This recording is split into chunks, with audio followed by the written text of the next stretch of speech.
Hello, friends. Night has already fallen, and the day was long and tiring. And now, it is time to rest.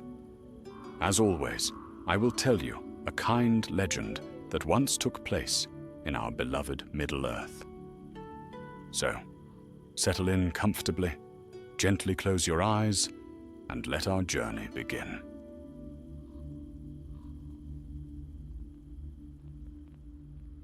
In the quiet hours before dawn, when the stars still trembled upon the edge of the sky, the brown wizard, Radagast, sat beside his hearth in Roscobel, listening to the soft rustle of wings outside his door.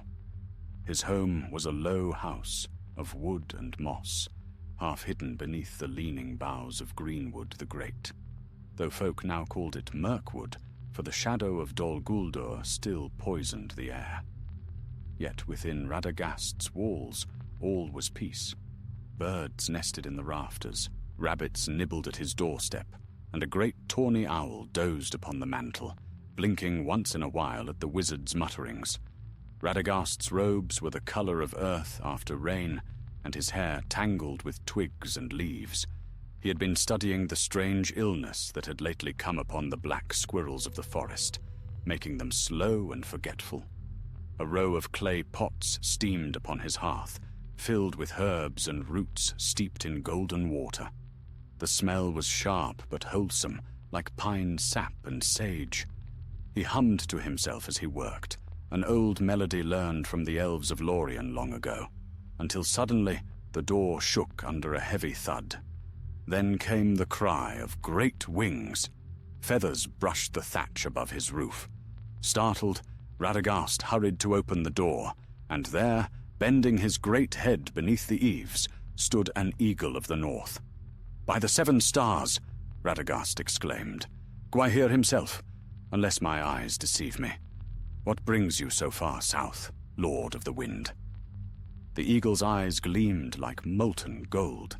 "A message, Radagast the Brown. But I cannot linger, for my kin watch the northern heights." He spread his wings wide, and the gust nearly blew the wizard's hat from his head. "Dark wings gather in the north. Beware the shadows stirring." Before Radagast could speak, Gwaihir leapt skyward with a rush of wind, vanishing into the clouds that rimmed the dawn. "Dark wings gather in the north," Radagast repeated, frowning. "The north? Has the shadow risen there as well?" He turned to his owl, who only hooted sleepily. "This cannot wait. If the eagles give warning, we must learn what danger grows." And so began a chain of errors that would turn the forest's peace into confusion. By mid-morning, Radagast had packed his satchel with herbs, bread, and a flask of honeyed water. He whistled for his companions, Rose, his faithful hedgehog friend, who rode in a basket, and Branta, a clever magpie who spoke several words of Westron and had the bad habit of repeating them at inconvenient times. With his tall staff in hand and his cloak clasped tight, Radagast set out toward the northern reaches of Mirkwood, where the trees grew thick and the paths old and seldom trodden. The forest greeted him with whispers and creaks, the language of bark and leaf. He listened as he walked, for Radagast could understand many things that beasts and birds said, though not always rightly. The wood was waking, stretching in the morning light, yet beneath the songs of sparrows he sensed unease. The squirrels chattered warnings, the deer kept to the shadows, and even the bees flew low, as though wary of what might stir above. At midday he rested by a stream, where the water ran pale and clear over smooth stones. There he met 2 woodmen from a nearby settlement, carrying bows and axes upon their shoulders. They greeted him with a mix of respect and caution, as men often did when meeting wizards. "Well met, Master Radagast," said one, a tall man with a brown beard. "Have you news from the south? Strange cries were heard last night, great wings over the treetops. Some say they were the servants of Dol Guldur returning." "Servants of Dol Guldur? Radagast repeated, troubled. Nay, I think it was one of the eagles who flew above. Yet the tidings are ill indeed. There may be stirrings in the north, beyond your lands. The woodmen exchanged uneasy glances. We have seen smoke upon the horizon, said the other. If dark things are abroad, we will need warning sooner than rumor brings it. Radagast nodded gravely. Then I shall go before you. If evil creeps back into these woods, it shall find me waiting. And with that, he departed, unaware that his words would soon be carried among the woodmen like sparks upon the wind, kindling both fear and misunderstanding. That night, as the forest deepened into twilight, Radagast made his camp beneath an ancient oak. He spoke softly to the creatures that gathered near, mice, birds, even a shy fox, and asked what they had seen. Their tales were scattered, the flap of wings in the dark, strange shadows on the ground, and whispers of black shapes moving beneath the trees. Each told a different version, none clear, but all troubling. The shadow grows, he murmured to himself. Gwaihir's warning was true. But high above, hidden by clouds, another messenger flew, a raven from the north, seeking Radagast with tidings of a very different sort. Its wings, dark as soot, glided silently over the forest. Yet a sudden wind drove it off course, and it was not until morning that it would find him. By then, the misunderstanding would already have taken root, and the tale of dark wings would mean something far different than Gwaihir had intended. The dawn that followed was pale and cold, the kind of morning when mist clings to the roots of trees and the breath of the forest hangs upon the air like smoke. Radagast rose early, shaking dew from his cloak and muttering about the stiffness of his knees. Branthir the magpie perched upon a branch above him, preening his wings, while the hedgehog rose snuffled through a patch of mushrooms with curious determination. "Come now," said the wizard, fastening his satchel. "We must reach the high glades before noon. There's an old watch hill there, built by the woodmen long ago, where the air runs clearer. From it, I may read the signs of the sky." Branthir croaked, "Dark wings! Dark wings!" in a tone both solemn and delighted. Radagast frowned. Yes, we have heard it already. But if you keep repeating such things, you'll frighten every creature from here to the Anduin." The magpie tilted his head and said nothing, though his eyes glimmered mischievously. The path wound northward, narrowing between boles of blackened oak and ancient pine. Strange fungi glowed faintly where the light dimmed, and the smell of damp earth filled the air. Though Radagast loved the forest dearly, even he could sense its sickness. There was rot beneath the roots, and a silence that felt watchful. The old enchantments that had once protected Mirkwood were weakening, or so it seemed. By midday they reached the hill, a mound overgrown with thorn and ivy, ringed by stones carved with faint runes. The place had been built in elder days, when the woodmen still kept watch for goblins straying from the mountains. Now it stood forgotten. Radagast climbed to its crest, his staff tapping against the rock, and looked to the sky. The mist had lifted, and far to the north he saw a shadow moving across the clouds. At first he thought it a storm, but as he shaded his eyes, he glimpsed a wheeling of wings, black shapes, many and swift, like crows in flight. "So it is true," he whispered. "Dark wings indeed." But what he saw was not the host of some new enemy, nor servants of Dol Guldur. It was a great gathering of ravens and carrion birds circling the northern mountains where the snows had begun to thaw. They had come to feed upon the remains of a battle between wild wolves and hill trolls, an ordinary thing in the wild lands beyond the forest's edge.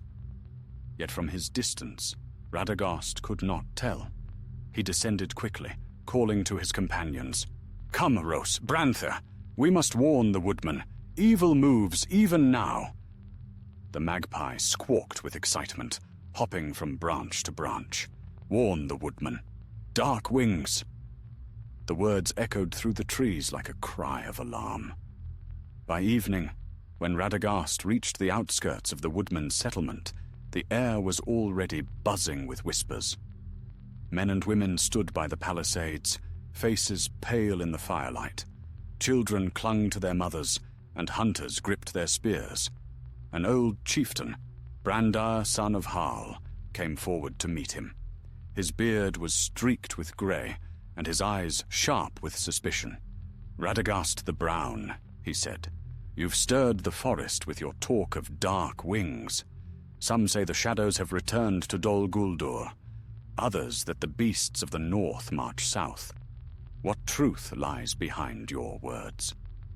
Radagast, taken aback, spread his hands. "I only repeat what the eagles have spoken. Gwaihir himself brought warning to my door. Dark wings gather in the north. I came to learn what danger threatened, but I see now it may already be near." The murmurs deepened. Several of the men glanced upward, as though expecting black shapes to descend upon them at once. Brandir's gaze hardened. "Then you bring ill tidings indeed. Already, our hunters found strange tracks near the river, heavy and clawed, and now you speak of dark wings. Tell me truly, wizard, have you brought this shadow with you?" Radagast blinked, astonished. "Brought it? No, good sir, I have come to drive it away if I can. But mistrust spreads as swiftly as fire in dry grass. The woodmen, remembering tales of wizards and the evils that once crept from Dol Guldur, began to whisper among themselves. Some said that Radagast's beasts were spies. Others swore they had seen black birds following him through the trees. That night, while he slept in a borrowed hut, a council gathered outside. Fear had settled deep into their hearts, and fear seldom listens to reason. Before dawn, Brandthir returned in a flutter of wings. "Trouble, master, men with torches and anger." Radagast sprang up, his hair wild. "What folly is this now?" He stepped outside to find a dozen men waiting, spears glinting in the torchlight.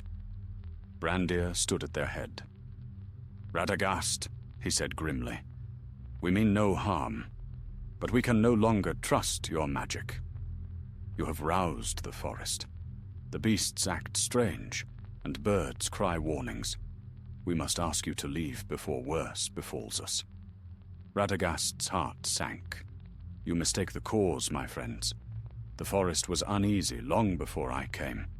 If dark things move again, we must face them together, not in division." But Brandir shook his head. "Go, Radagast. Go before the people turn their fear to anger."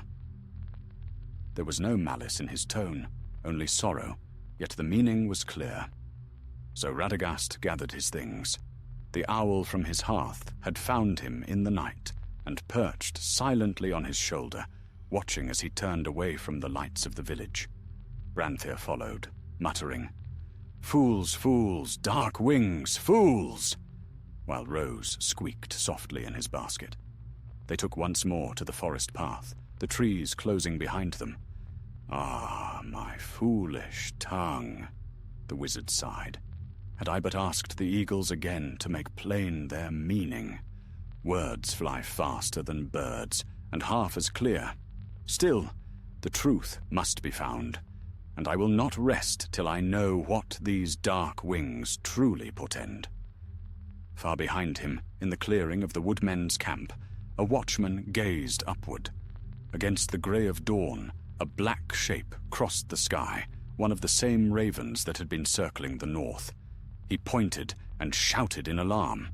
The people, still fearful, saw only what they expected, a sign of the shadow. And so, as Radagast journeyed deeper into Mirkwood in search of answers, a storm of misunderstanding gathered behind him, one that would soon drive men and wizard alike into peril none had foreseen. The forest grew darker. the air thick with the scent of damp moss and decay. Somewhere in the distance, a wolf howled. Radagast tightened his grip on his staff and walked on. "Let this be cleared before the moon wanes," he murmured, "else I fear the shadow will not be the only darkness upon these woods." Unseen by him, a pair of eyes watched from the undergrowth, small, yellow, and cruel. A whisper passed between the trees. Orcs were abroad once more, and they had heard the same rumors of dark wings that now haunted the forest. They smiled in the gloom. If the woodman and the wizard were at odds, the forest would be easy prey. Thus, the misunderstanding began to bear its bitter fruit. The days that followed were heavy with mist and silence.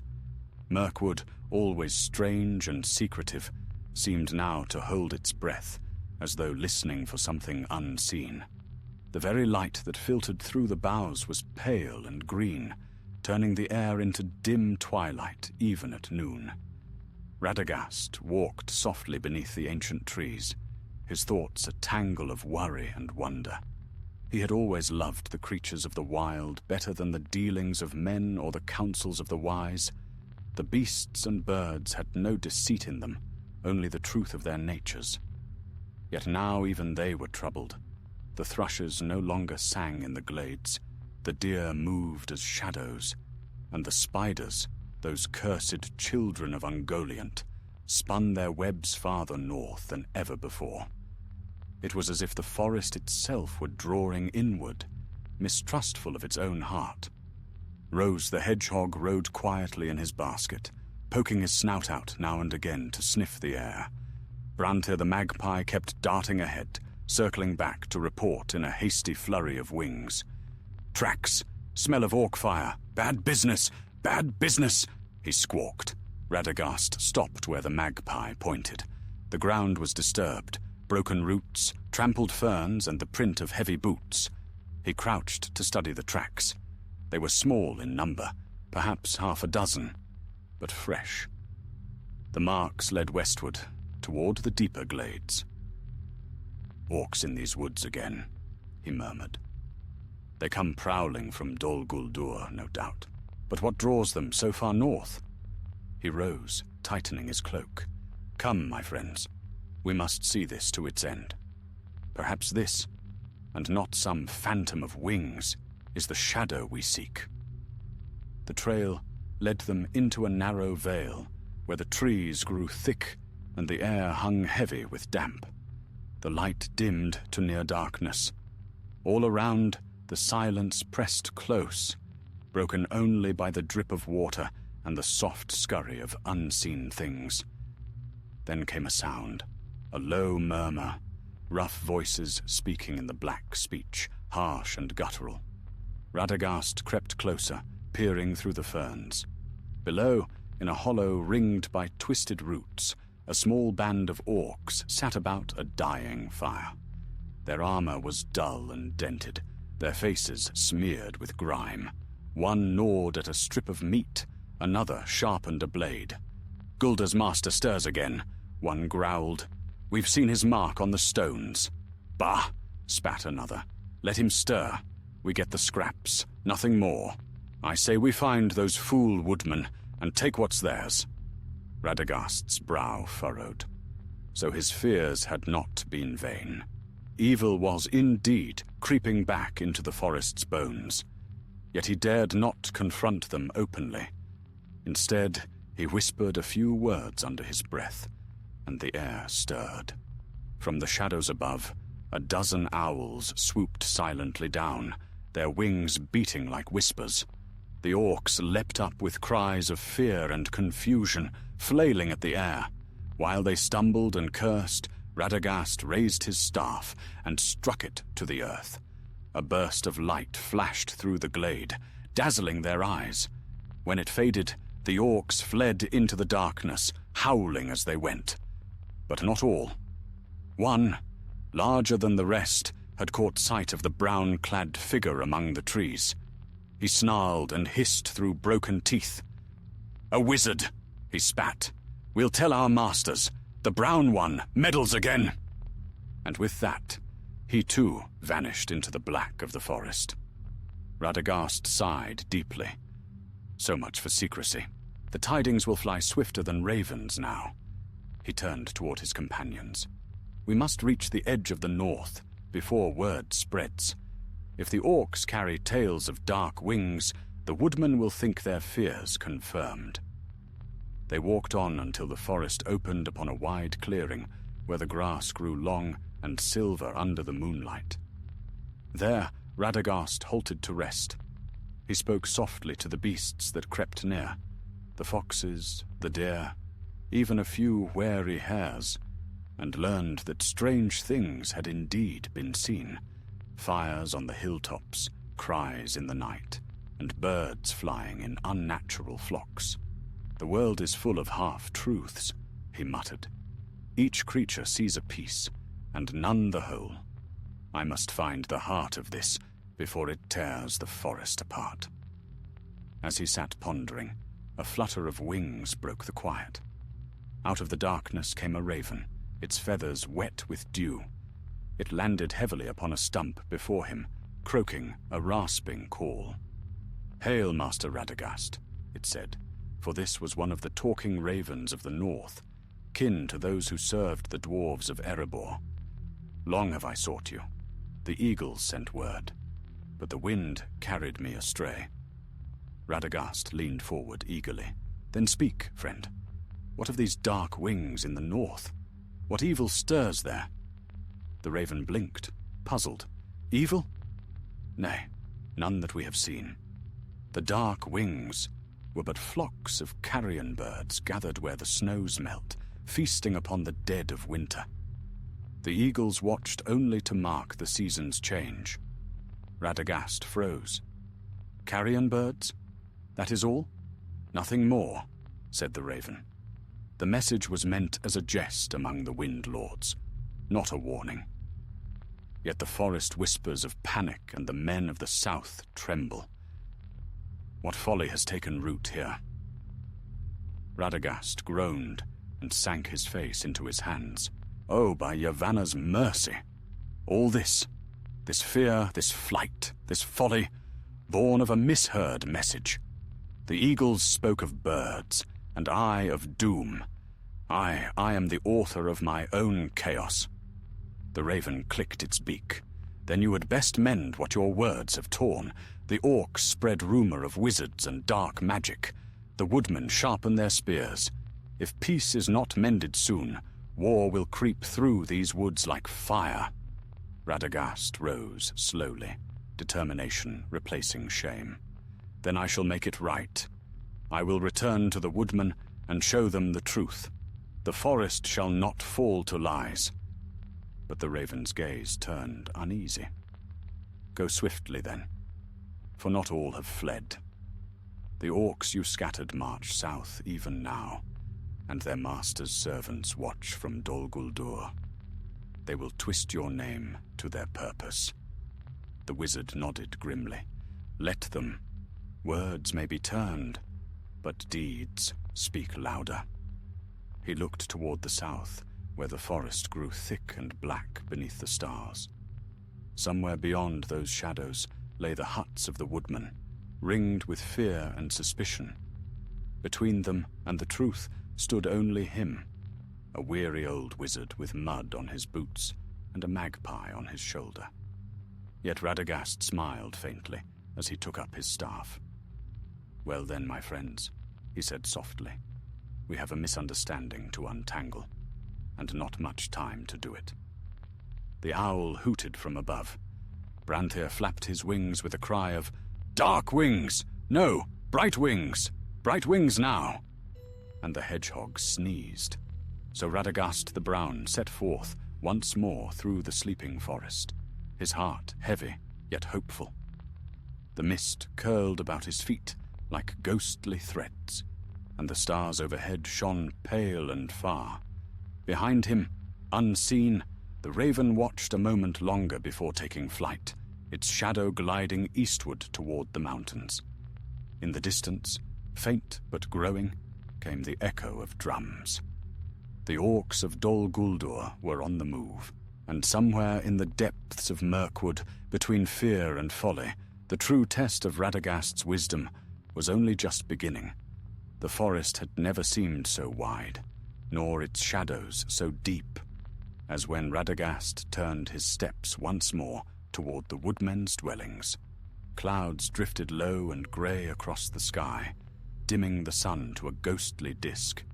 Beneath that wan light, the trees loomed like pillars of an ancient hall, their roots coiling over the earth as though to bar his path.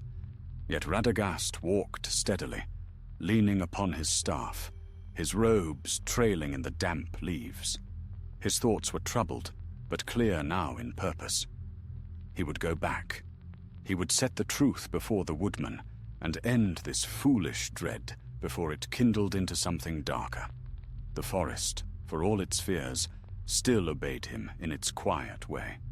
The branches seemed to bend aside to let him pass, and the small creatures came out to watch him go. All through that morning he walked, speaking to the trees as he passed. "Hush now," he murmured to a restless oak whose limbs creaked in the wind. "The shadow grows only when hearts fail. There is no great evil here, save confusion and fear." Rose slept in his basket, lulled by the rhythm of Radagast's step.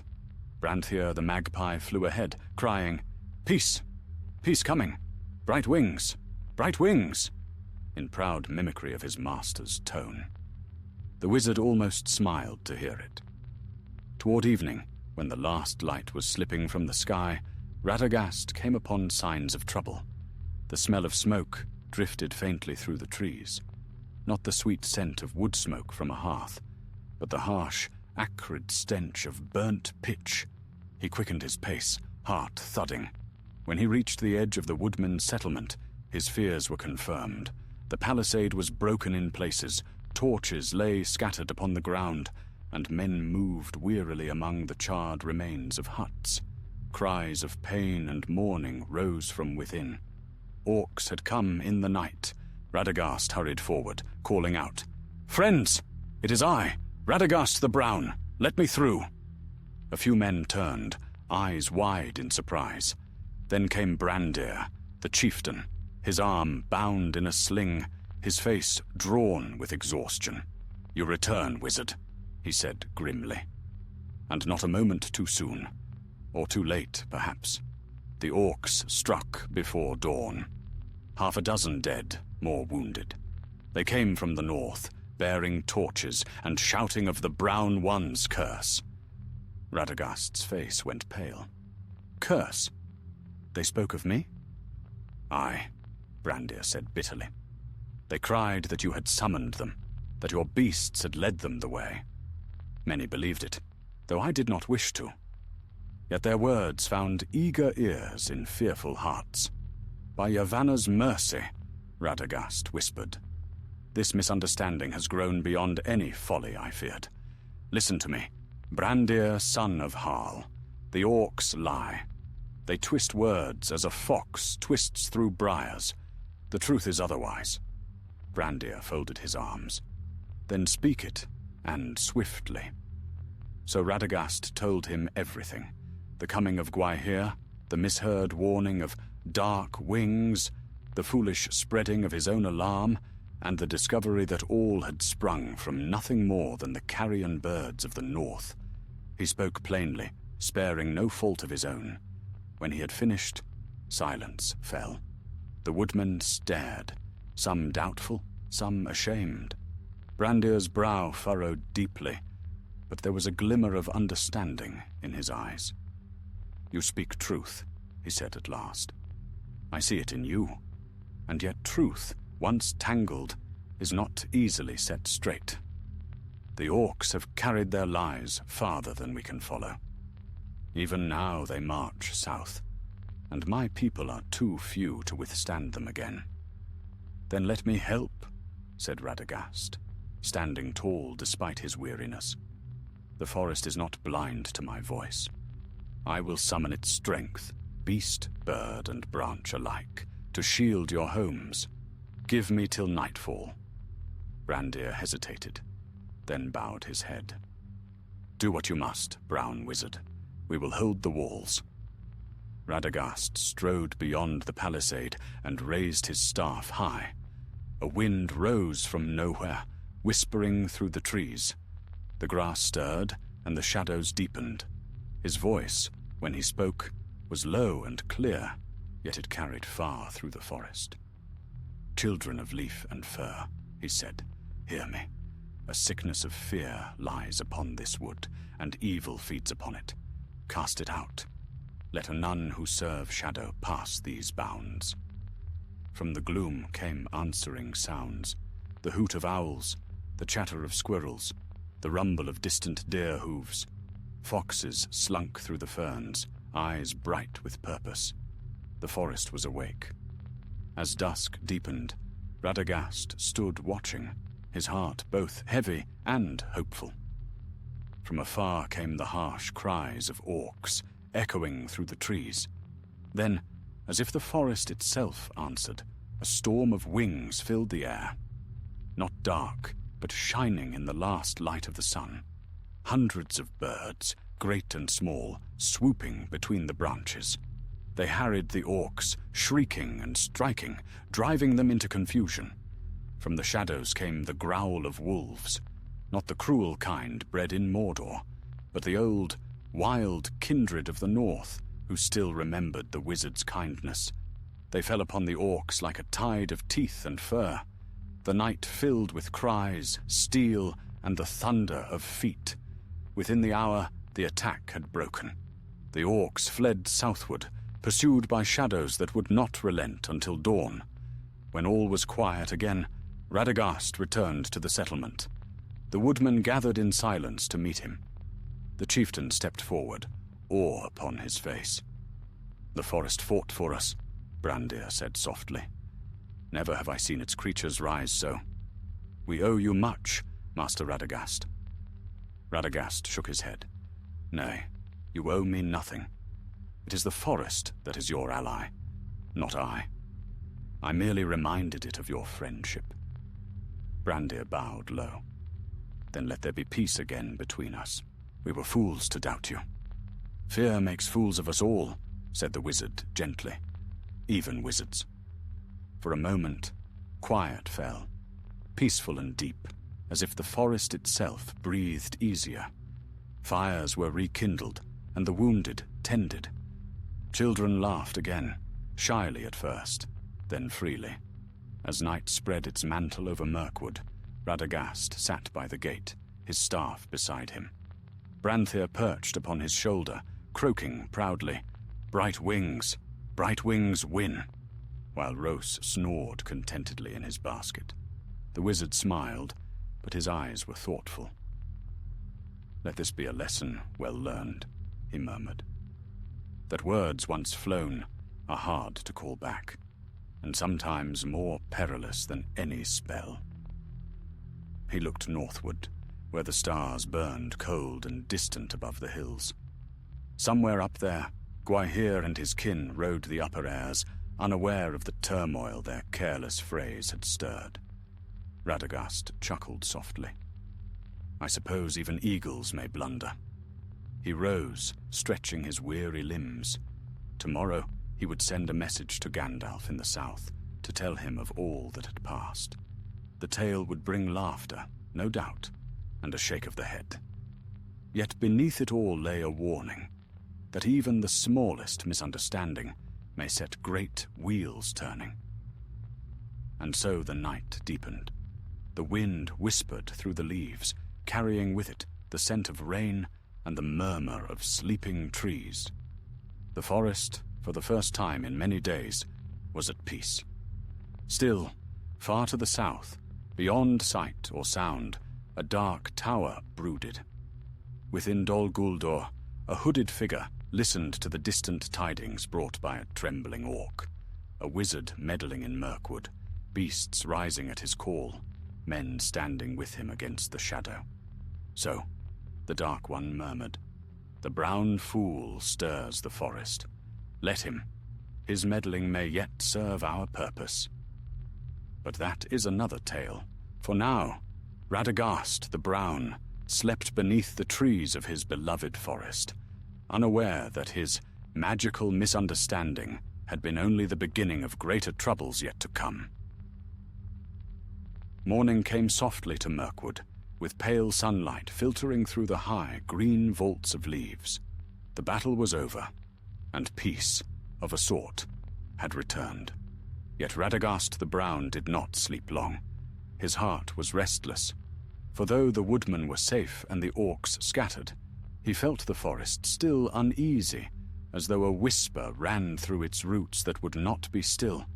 He rose from where he had slept by the gate and stretched his arms toward the light.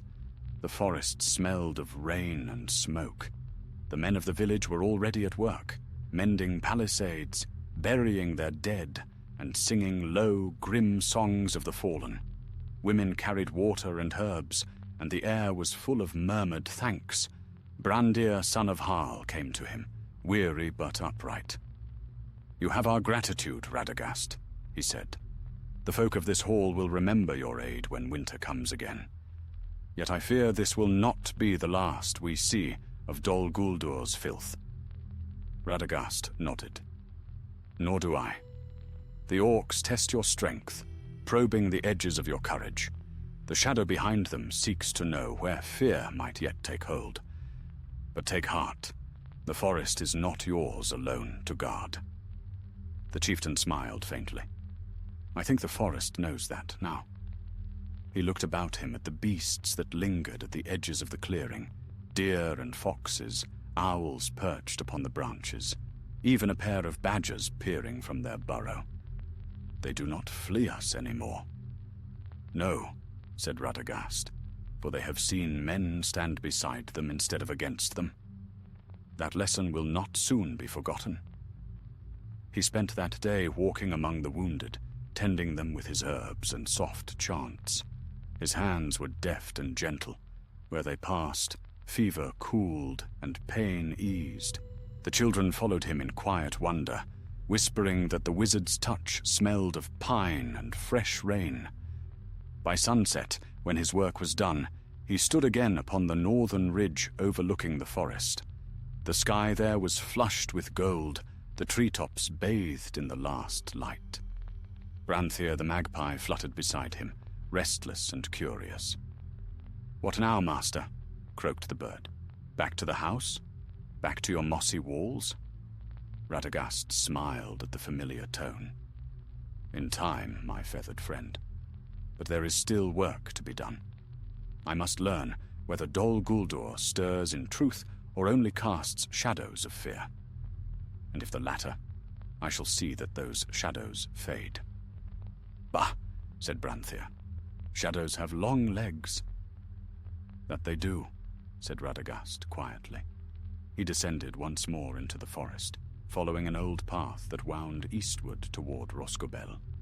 The night birds called softly, and the air shimmered with 1,000 hidden sounds. For all its perils, Mirkwood was still a living, breathing land, and it welcomed him as one of its own. But far behind him, unknown to Radagast, a survivor of the orc band crept from the ruins of their camp. His arm was broken, his armor scorched, yet his eyes gleamed with hate. He turned south, limping toward the black tower of Dol Guldur, bearing his tale of the brown wizard who had commanded beasts and men alike to drive them back. Days later, deep within the dark fortress, the tale was told before a veiled figure whose presence filled the chamber like smoke. He sat upon a high seat, unseen but felt, a will vast and cold. "So," said the voice of the necromancer, low and dangerous, "the brown wizard dares to meddle. He who should tend beasts and roots now rouses men against me." The orc trembled. He called the beasts, my lord. The forest itself rose. "Birds and wolves." "Enough," said the voice, and the creature fell silent, clutching his chest. "Let him play his games with squirrels and sparrows. I have greater servants than he, but his meddling may serve another end." There was a long silence, then the faint sound of laughter, cold as the wind through dead leaves. "Send word to the hill tribes," said the necromancer at last. "Let them spread tales of the Brown One's power. Let the woodmen fear him even as they thank him. Fear and gratitude make strange company and strange choices. In time, both will serve me." Thus, even as Radagast walked in peace, the seeds of new confusion were already sown. Unaware of this, the wizard journeyed homeward. Along the way, he paused often to speak with the creatures of the wood, asking what they had seen or heard. From the squirrels he learned that strange travelers passed through by night, cloaked and silent, their footprints lighter than a man's. From the foxes came tales of a black mist rising by the river, where nothing grew. From the owls came word that spiders had spun great webs farther north, stronger than any since the days when Dol Guldur first darkened the land. "This forest heals and sickens both at once," he murmured. "The light returns, yet the shadow creeps anew. It is as if two songs are sung at once, one of life, one of decay, and each strains to be heard." By the time he reached Rosgobel, night had fallen. His home stood just as he had left it, quiet, overgrown, half swallowed by ivy. He smiled to see it. The hedgehogs scurried out to greet him, and the birds chirped from the rafters. "Ah," he said with a weary laugh, "you missed me, did you? A wizard's house grows lonely without its guests." He laid aside his staff and kindled a small fire. The warmth spread through the room, carrying with it the smell of herbs and honey. Branthir perched upon the mantel, preening smugly. "Home," the magpie said. "At last." "Yes," said Radagast softly, gazing into the flames. "At last. But not for long, I think." He took up a quill and a scrap of parchment and began to write. The words came slowly, for he was no lore master like Gandalf, nor wordsmith like the elves, but his message was clear. To Mithrandir, friend and wanderer of the West, the forest is restless. The shadow beneath Dol Guldur stirs faintly once more, though I know not to what end. I have blundered in my haste and turned a jest into alarm, yet through that folly I have seen how swiftly evil moves where fear has made ready its path. Come if you may, or send tidings, for I feel a greater unrest moving beyond my sight. Radagast the Brown. He rolled the letter and bound it with a thread of bark fiber. Then he whistled softly, and a small brown thrush fluttered to his shoulder. "Take this to the Grey Pilgrim, wherever he may wander," said the wizard. "He will know the meaning." The bird chirped once and darted into the night. Radagast sat long after it had gone, staring into the coals. The firelight danced in his eyes, and for a moment he saw within it a shape of wings, not dark now, but white and bright as starlight. The laughter of the eagles seemed to echo faintly in his ears. He smiled at last, shaking his head. "Ah, Gwaihir, old friend, your jest has carried farther than you know." Outside, the forest whispered and shifted, alive with unseen movement. The night was deep and full of secrets, but for now, peace lay upon Rosgobel. The beasts slept, the trees murmured softly, and the wizard dozed in his chair, dreaming of green hills and clear skies, far beyond the shadow. Yet even in his sleep, a frown touched his brow. For somewhere in the dark heart of the wood, a new voice was whispering. A voice neither of man nor beast, but of something older, colder, and more cunning. It slipped through the roots like mist and breathed upon the dreams of all who dwelt in Mirkwood. The misunderstanding was over, but its echo had awoken something far more dangerous, and thus the peace of Radagast the Brown, though dearly earned, was not to last. The following days passed in a hush that seemed too deep for peace. The forest had quieted after the flight of the orcs, yet beneath the silence there lingered an unease, a faint stirring in the roots and hollows of Mirkwood that even Radagast could not name. He felt it, as one feels the heaviness before a storm, a presence gathering far off, slow but certain. He spent his mornings among the trees, speaking softly to the beasts and birds who were his friends, assuring them that the shadow had passed. But their answers troubled him. The foxes still whispered of black smoke by the river. The owls spoke of webs that shone faintly in the moonlight, and of things that crept where no feet should tread. And always, always came the same words. The forest is watching. Watching? He murmured one morning, frowning beneath his tangled hair. And what does it watch for, I wonder? He stood beside a small stream near Rosgobel, its waters clear and quick over smooth stones. There he saw reflected the grey sky, heavy with clouds that seemed unwilling to rain. Branthair the magpie perched upon his shoulder, chattering, rain coming, bad air, bad air." Radagast sighed. "Aye, and not just the air, my sharp-tongued friend. The forest itself grows restless. There is something moving beyond my sight, though I cannot yet name its shape." That evening he returned to his cottage and set his thoughts to order.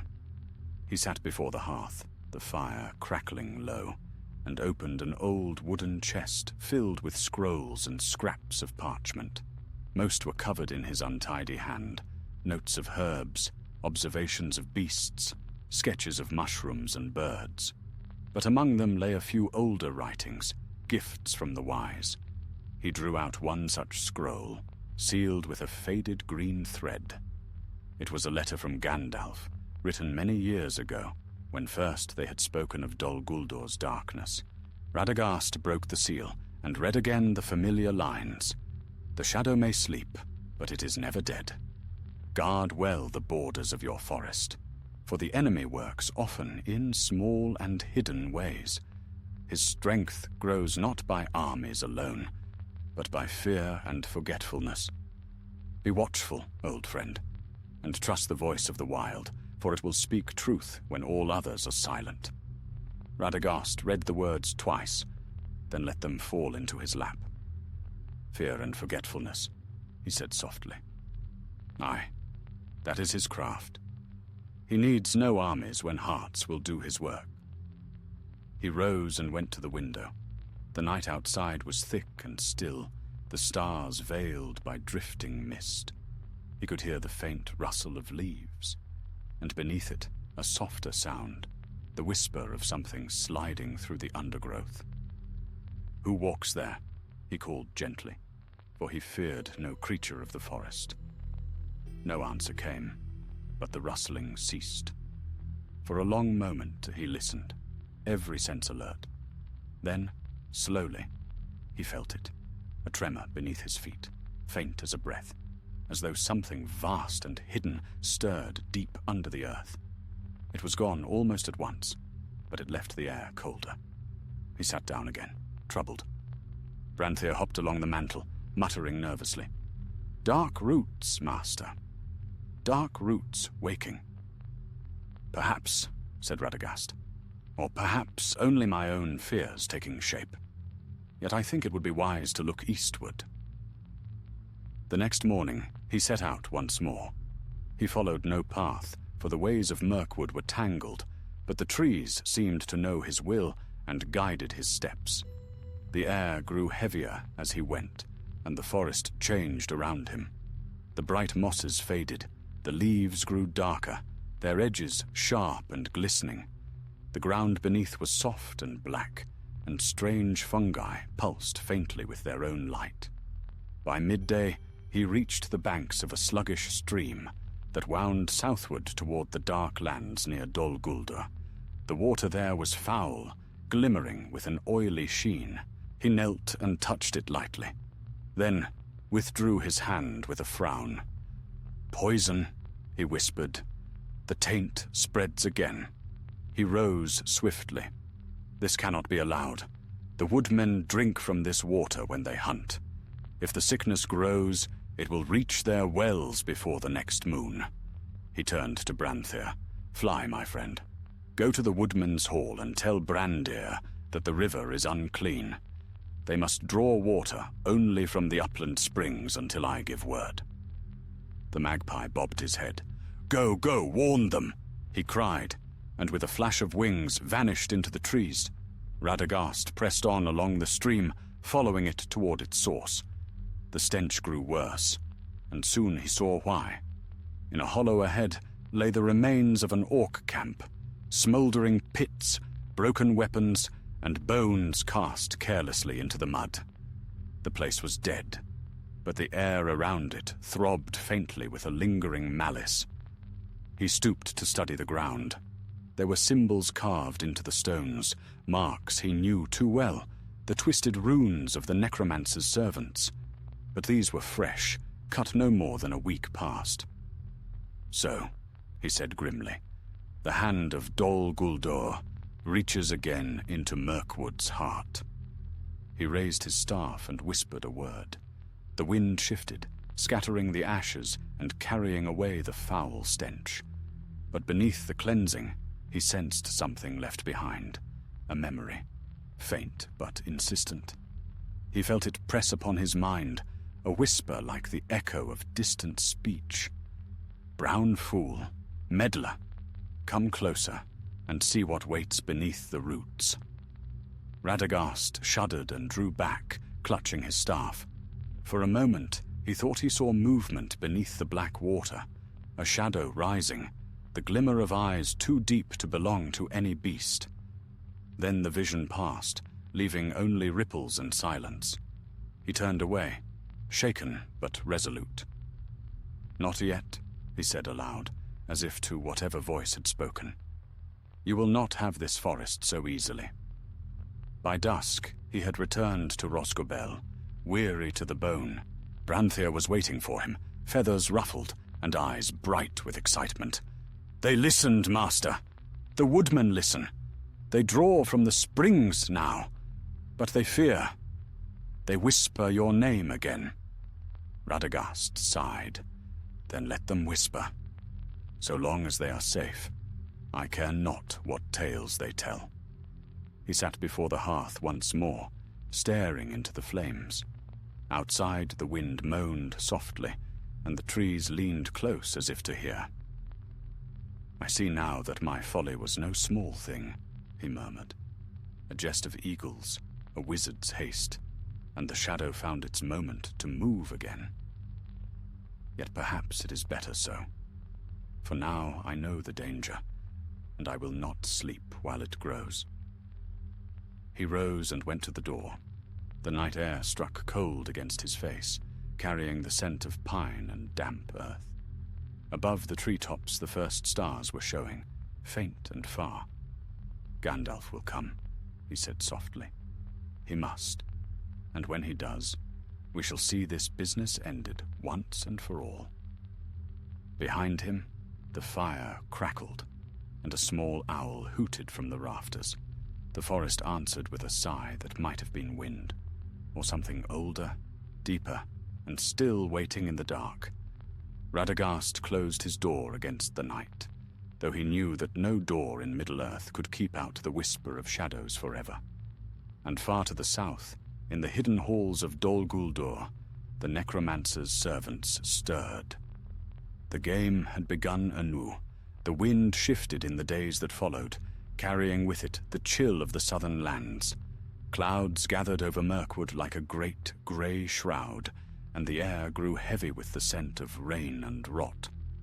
Radagast moved quietly through his halls, feeding the birds and tending the wounded creatures that came to him, yet his thoughts wandered far beyond Rosgobel.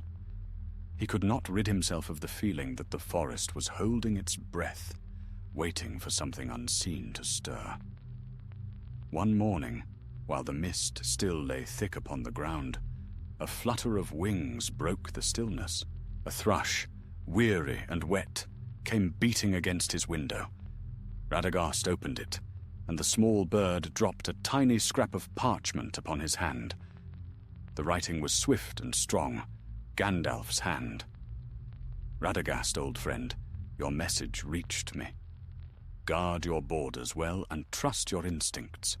There is indeed a stirring in Dol Guldur, and spies move through the north. I go now to speak with the White Council. Do not act alone. Keep watch, but keep safe. We may soon have need of you." Radagast read the letter twice, frowning deeply. "Not act alone," he murmured. "A fine thing to say when one lives half the world away." Branthir the magpie, perched nearby, cocked his head. Need of you, he repeated. Yes, yes, said Radagast absently. They will have need of me when the sky is already falling, no doubt. Yet despite his grumbling, his heart was stirred. If Gandalf himself suspected danger, then the shadow in Mirkwood was no mere fancy. The necromancer had slept before, hidden, silent, but perhaps he now woke again. That night, Radagast could not rest. The forest moaned under the weight of the wind, and strange lights flickered among the trees. At last he rose, took up his staff, and stepped outside. Rain had begun to fall, soft and steady. It glistened on the leaves and made the air smell sharp and clean, but there was no joy in it. The rain felt cold, as if it fell from a sky already weary of its own tears. He turned eastward, toward the unseen shadow of Dol Guldur. Though miles away, he felt its presence, like a bruise upon the heart of the land. I will not act alone, he said softly, remembering Gandalf's words. But neither will I sit idle while this forest sickens around me. He whistled once, low and clear, and from the darkness came the answering cry of an owl. Soon more joined it, a circle of wings above the treetops. The creatures of Mirkwood still heeded his call. He spoke to them in the tongue of birds, a language few others in Middle-earth could shape. Fly, he told them, and see what stirs beyond the narrows. Seek the rivers and the roots, the old burrows and caves. Watch, and return with what you learn. They scattered like leaves in the wind. For 3 days, Radagast waited, restless and weary. On the 4th, they began to return. From the north came tidings of empty hills and fallen trees, of men gone missing near the borders. From the west, reports of strange figures cloaked in grey, passing swiftly and leaving no tracks.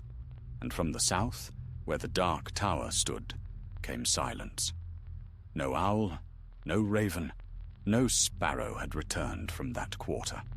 The forest itself seemed to shy away from those lands. Radagast sat before his hearth that evening, staring into the fire. The silence is worse than any noise, he murmured. Something lies beneath it, listening. That night, as he dozed fitfully in his chair, he dreamed. He saw a vast plain of black water, its surface still as glass. Beneath it moved shapes, shadows of wings, not of birds, but of vast and terrible creatures. And from the depths came a whisper that chilled his very soul. Brown wizard, you speak with beasts, but they cannot save you. The forest is mine again. He woke with a start. Sweat cold upon his brow. The fire had gone out, and the night pressed thick against the window. But even as he sat listening, the whisper came again. Not in his mind, but through the open door. Radagast. It was not the voice of any beast, nor the sound of wind through branches. It was soft and low, almost human, but carried the weight of ages. He rose, gripping his staff. Show yourself, he said firmly. This house is under my keeping. No shadow has claim here. The darkness stirred. For an instant, he thought he saw a shape, a figure robed in black, standing just beyond the threshold, its form half hidden by rain. Then the wind gusted, and the figure was gone. Radagast stepped into the night, his eyes narrow. The forest lay silent once more. Yet the feeling of being watched did not fade. When morning came, he found tracks by the stream, a single line of footprints, small and light, as if made by a man walking barefoot. But the earth where they passed was scorched, the grass blackened, and the soil cracked. He bent to study them, his heart uneasy. "So," he murmured, "the servants of Dol Guldur have learned stealth." He followed the tracks as far as he dared. They led east, vanishing among the twisted roots of the older trees. When at last he turned back, he could feel the forest stirring uneasily behind him, as if a great beast had shifted in its sleep.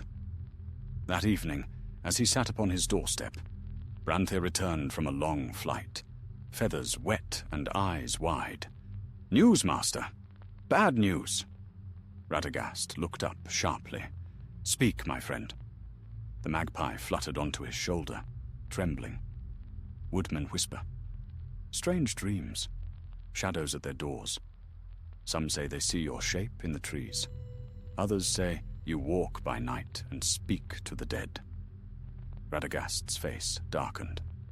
So the poison spreads through words as well as roots. He stood, pacing.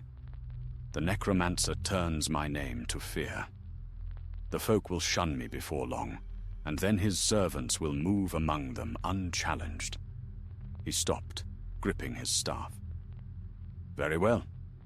If lies are his weapons, I will answer with truth." That night, he prepared his journey southward. He packed herbs, food, and a flask of clear water from the springs he had blessed himself. Rose the hedgehog snuffled sleepily as he was placed in his basket, and Branthir fluttered to the window, muttering, "Fool's errand, fool's errand." "Perhaps," said Radagast, smiling faintly, "but it is a fool's errand in good company." He looked once more toward the forest, vast and dark beneath the moon. "If Dol Guldur wakes again, the wise must know it. I will not let my folly blind them as it blinded me before." Then, wrapping his cloak about him, Radagast set forth from Rosgobel. The path ahead lay black and tangled, and the rain began to fall anew. Yet he did not falter. For though he was counted the humblest of the Astari, friend of birds and beasts, there was iron beneath his gentleness. And that night, as he walked alone beneath the ancient trees, a light glowed faintly at the tip of his staff, a soft, brown gold gleam, warm as the sun through forest leaves. It was a small light, but in the dark of Mirkwood, even a small light could defy the shadow. And far to the south, in the hidden dungeons of Dol Guldur, a dark voice hissed in displeasure. The brown wizard had left his hall. The game would now become more dangerous and more interesting. The forest whispered on, and the rain fell, and Radagast walked deeper into the heart of shadow. The rain fell unending for 3 days and 3 nights, as Radagast the Brown journeyed southward through the shadowed wood. Mirkwood was a maze of roots and twisted boughs, and under the weight of the storm it seemed a living thing, breathing, whispering, watching. Yet the wizard pressed on, his feet sure though the paths shifted and the air thickened with mist. He had walked these ways for long ages, since the first saplings of Greenwood the Great had stretched toward the sun. And even now, when darkness sought to master it, the forest still knew him. Still it felt different. The song of the trees, soft and ancient, full of memory, was faltering, as though a discordant note had crept into the music of their roots. It was faint, almost beneath hearing, yet it troubled him more than any cry of beast or echo of battle. For when the heart of the wood falters, the land itself sickens. By the 3rd day, he reached the borders of a deep ravine, known to few save the oldest hunters. The place was once fair, a vale of fern and birch, watered by a clear stream that ran from the high places near Amon Lank. But now the air stank of decay. The stream was choked with black slime, and the trees leaned as though in pain. Radagast crouched beside the water, touched it with his staff, and drew back at once. A hiss rose from the surface, and where the wood had touched, the water boiled faintly. "Poisoned," he whispered. "The corruption flows from Dol Guldur itself." Branthier the magpie, who had been riding in his hood, gave a shuddering croak. "Bad place. Bad place. Evil air." "Aye," said Radagast, his voice low. "Evil indeed, and growing bolder." He rose and followed the stream upward, for he guessed that its taint might lead him to the edge of the necromancer's domain. The rain lessened, but the air grew darker as he went. The ground was soft and uneven, strewn with rotting leaves and pale mushrooms that glowed faintly in the gloom. No bird sang there.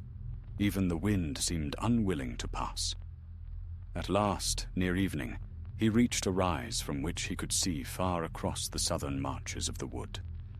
There it was, the black hill of Amon Lank, upon whose summit the fortress of Dol Guldur crouched like a vulture over its prey. Smoke rose from its battlements, and faint lights glimmered within its walls, red as coals seen through ash. Radagast felt a chill that was not of weather. Long ago he had walked those slopes in happier days, when no evil yet held sway. He had known the hill's true name, the naked mountain, where elves had once danced beneath the stars. To see it now so marred filled him with sorrow and anger. He took a step forward, but the forest itself seemed to resist him. The roots twisted, the branches reached low, and the air thickened until breathing grew hard. Dol Guldur did not welcome guests. "Peace, my old friends," he whispered, laying a hand upon a gnarled trunk. "I seek not to wound, but to heal." For a moment, the pressure lessened. Then faintly he heard voices. Whispers carried on no wind. They came from every shadow, soft and cold. Radagast, meddler, turn back. He straightened. "No," he said aloud, and his voice rang with sudden strength. "Too long have you whispered lies in the ears of trees. I am no servant of yours. I will see what festers here." He pressed forward. The light dimmed, as if the sky itself recoiled, but the glow of his staff grew brighter, casting a warm, amber light. Shapes shifted at the edges of his sight, black, crawling things that vanished when he turned his gaze. The ground trembled beneath him, and from the east came a deep, rumbling moan. Then, out of the shadows ahead, a shape emerged. A tall figure, robed in grey, its face hidden by a hood. It stood motionless, watching him. Radagast raised his staff. "Who walks here? Friend or foe?" The figure did not answer. For a long moment, they faced each other in the half-light, and then, slowly, the stranger lifted its head. Beneath the hood gleamed eyes cold and pale as moonlight. "I know you," said Radagast softly. "You are one of the 9. The wraith said nothing, but drew a long, thin blade that hissed as it left the scabbard. Radagast stepped back, his heart steady. He had faced dark things before, though not often alone. "So," he murmured, "the Shadow's hand reaches farther than I feared." The wraith advanced, and the air grew colder still. Frost formed upon the wizard's staff, and the breath in his throat turned to mist. Radagast lifted the staff high and spoke a word of power. The light at its tip flared like fire, and the wraith shrieked, retreating a pace. The trees stirred, and the ground itself seemed to shudder. "Begone!" cried Radagast, his voice ringing through the hollow. "This wood is not yet yours." The wraith hissed, its form wavering like smoke. "Fool of the woods," it whispered, "your beasts cannot save you. The forest will serve its true master soon enough." With that, it turned and vanished into the mist, leaving only silence and a faint, lingering chill. Radagast stood trembling, his strength spent. Never before had he faced such darkness, so near at hand. He knew now that Dol Guldur was awake again, and that the necromancer's servants moved openly through Mirkwood. He sank to one knee, pressing his hand to the earth. "Yavanna, gentle queen," he murmured, "grant me strength to guard what you planted." From somewhere deep within the forest came an answering whisper, not of darkness this time, but of life. The leaves stirred, the moss glowed faintly, and the pain in his limbs eased. He rose, steadier now. "Thank you, my lady," he said softly. "Your song is not yet drowned." The rain began again, washing the last of the wraith's chill from the air. Radagast turned northward, knowing he could not face such power alone. He must find Gandalf, or send word to the council. If Dol Guldur was stirring, then all of Middle-earth might soon feel its shadow. As he walked, he spoke quietly to the creatures of the forest, calling them back to him. The foxes came first, then the birds, and last the deer, moving silently at his side. "Come," he told them, "the storm rises, and we must meet it together." Behind him, far off and unseen, the dark hill of Dol Guldur smouldered, and within its walls a figure cloaked in black sat motionless before a great stone table, listening to the echoes of Radagast's words carried by the wind. "So the brown wizard still meddles," the necromancer murmured, his voice like cold iron. "Let him run to his council. The wise will move, and thus reveal themselves. All things serve in the end." And in the darkness, he smiled. The morning after his encounter with the wraith dawned pale and cold. Mist drifted low across the forest floor, veiling the roots in ghostly white. Radagast walked northward in weary silence, leaning heavily upon his staff. His robes, soaked by the night's rain, clung to him, and his breath rose in faint clouds. Yet his eyes, though tired, burned with resolve. He had seen enough to know the truth. The necromancer had returned. Dol Guldur's shadow was not merely memory, but a living force once more. The signs were plain: the poisoned water, the restless beasts, the whispers of fear among the woodmen. And now one of the nine had shown himself in the very heart of Mirkwood. Radagast's heart was heavy with dread, but beneath it stirred a spark of grim purpose. The White Council must be told, and quickly. But even as he thought of messengers and meetings, another fear grew in him. What if Gandalf was already near that shadow? The Grey Pilgrim had long watched the borders of the necromancer's realm, seeking the truth of his strength. If he had ventured too far, he might even now be in peril. So the brown wizard pressed on, deeper into the wild, his steps quickened by worry. The forest seemed to change as he went.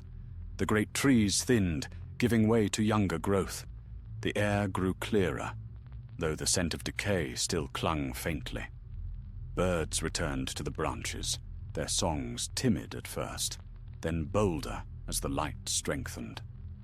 By noon he reached a glade where a circle of birches stood about a pool. The water was clean and bright, fed by hidden springs, and for the first time in many days, Radagast allowed himself to rest. He knelt beside the pool and cupped the water in his hands, drinking deeply. The coolness steadied him, and his thoughts cleared. As he drank, a voice spoke from the shadows. "You look as one pursued, old friend." Radagast started and turned sharply, but then his face broke into a smile. From between the trees stepped an elf, tall and golden-haired, clad in woodland green. His eyes were bright and keen as the starlight upon the sea. "Galien of the woodland realm," said Radagast warmly. By the stars, I thought you were far north with Thranduil's host." "I was," said Galion, coming forward with the easy grace of his kind. "But the king grows uneasy. Strange tidings reach us daily, spiders stirring in their dens, shadows moving at the edge of our patrols. So he sent me south to learn what truth lies behind these rumors. And now I find you, wandering alone where none but ghosts dare tread." Radagast sighed. "Ghosts indeed, and worse. I have looked upon one of the 9. Galion's eyes widened. "A ring wraith. Here?" "Aye," said Radagast, his voice low. "He came to warn me away, but his very presence tells me all I need to know. Dol Guldur wakes again. The necromancer stirs." The elf's face darkened. "Then the whispers are true. Thranduil will not welcome such news." "No one will," said Radagast. "But it must be told. The White Council must gather. Gandalf must hear this." Galion hesitated. "Gandalf? He passed through our halls but 2 weeks ago, bound southward. He spoke little, save that he sought answers the rest of us feared to ask. If he went as far as Dol Guldur..." Radagast's heart sank. Then he may already be within the shadow. For a long moment, they stood in silence, the sound of the wind whispering through the birches. At last, Galion said, "If what you say is true, then time is short. I will return to my king and send word to Lothlorien. The Lady Galadriel will not ignore such tidings. But you, Radagast, what will you do?" The wizard looked southward, where the black line of Dol Guldur loomed faintly against the horizon. "I will find Gandalf," he said simply. "If he yet lives, he may need a friend. And if he does not, then at least his end shall not go unmarked." Galion bowed his head. "Then may the stars light your path, old friend. The forest owes you more than it knows." Radagast smiled faintly. "It owes me nothing. I only repay what it has given me." The elf vanished as swiftly as he had come, gliding into the trees without sound. Radagast watched him go, then turned once more to the south. He traveled swiftly, guided by instinct and the murmurs of the woodland creatures that followed him.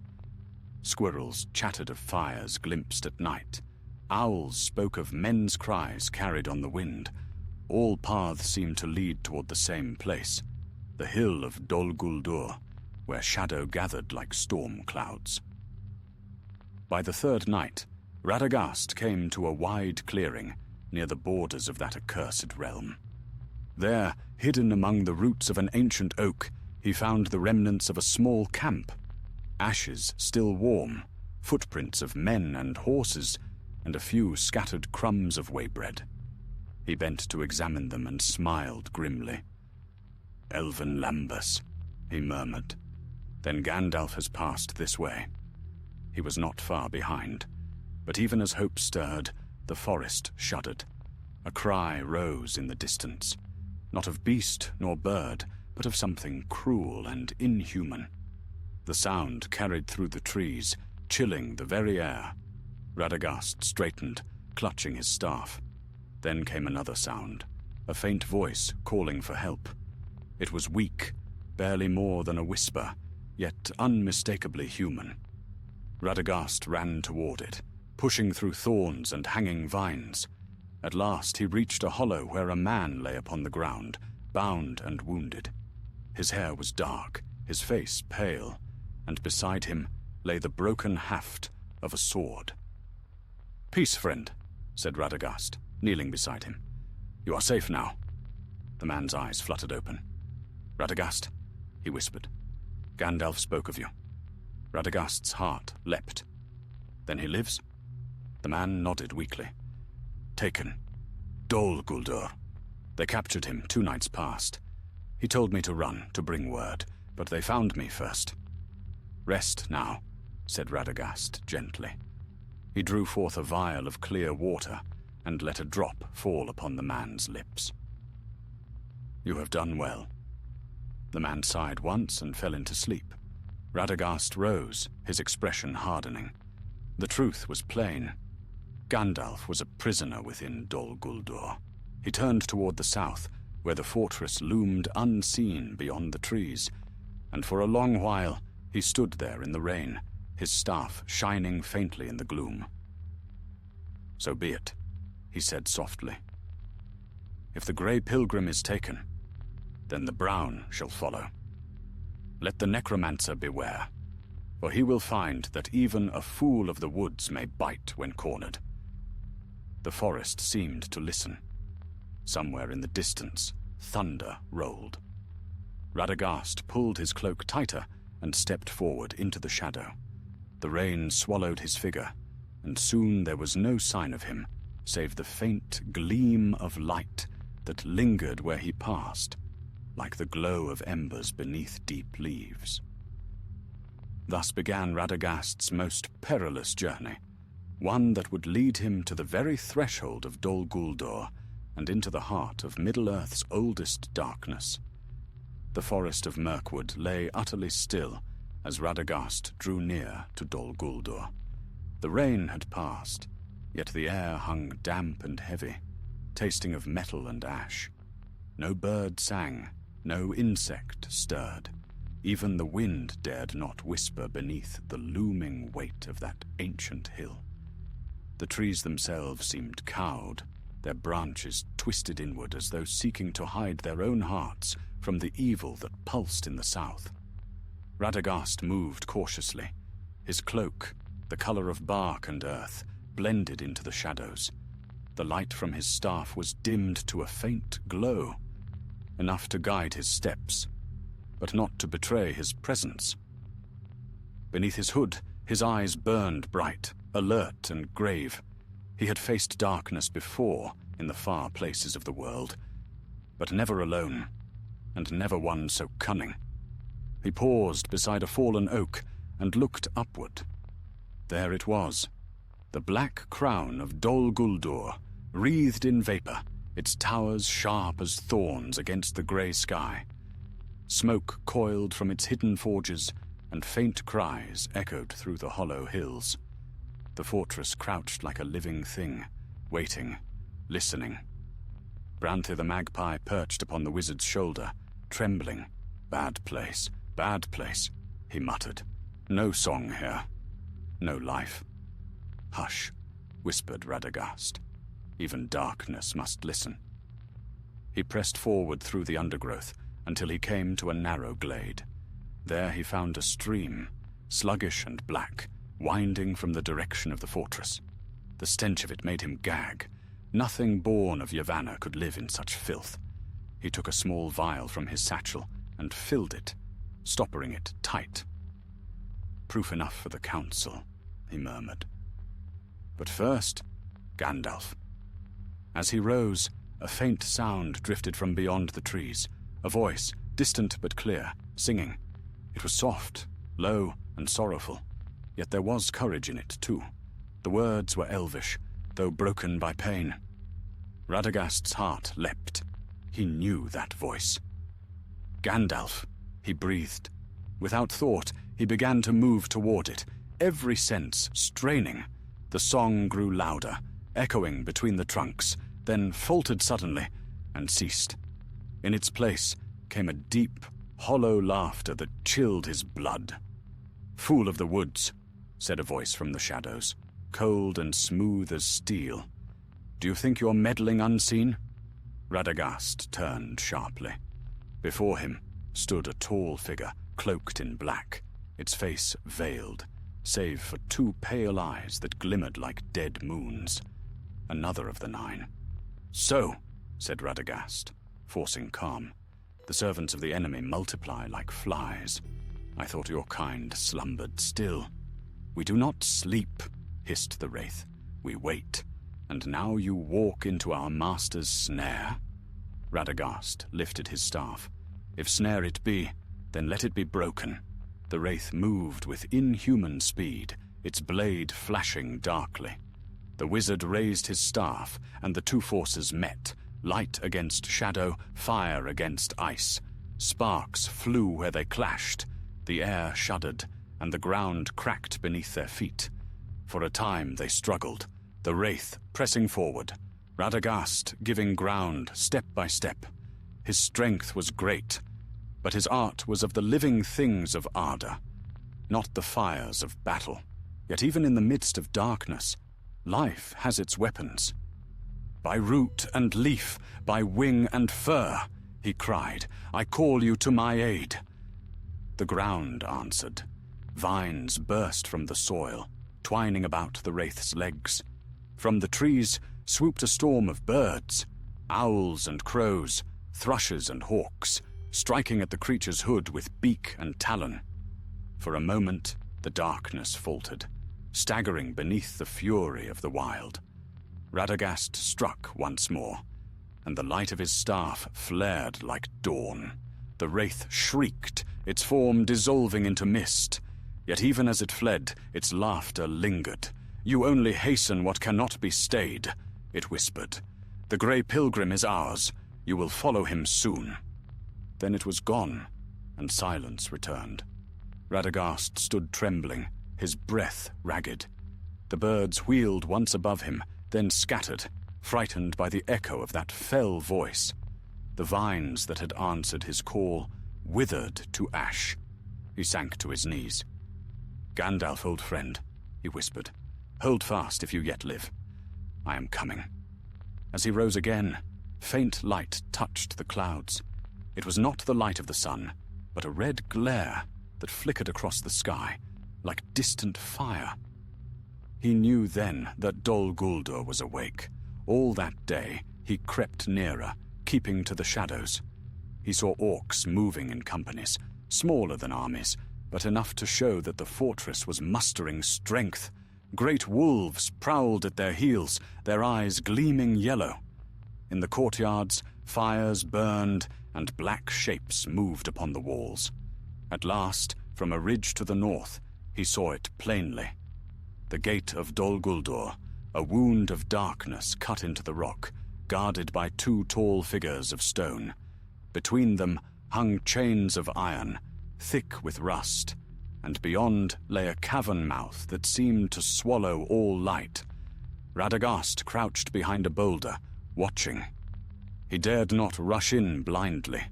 There was craft and power here beyond his own. Yet somewhere within those walls, Gandalf was held captive. As he pondered, a faint sound stirred beside him. From the shadows crept a creature small and thin, with eyes like lanterns in the gloom. It sniffed at the air, muttering to itself. Man flesh. Elf flesh.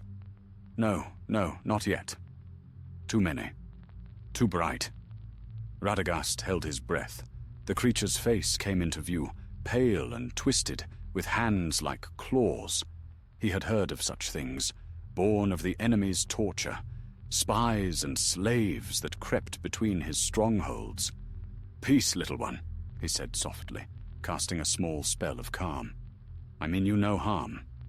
The creature froze, then turned its head slowly.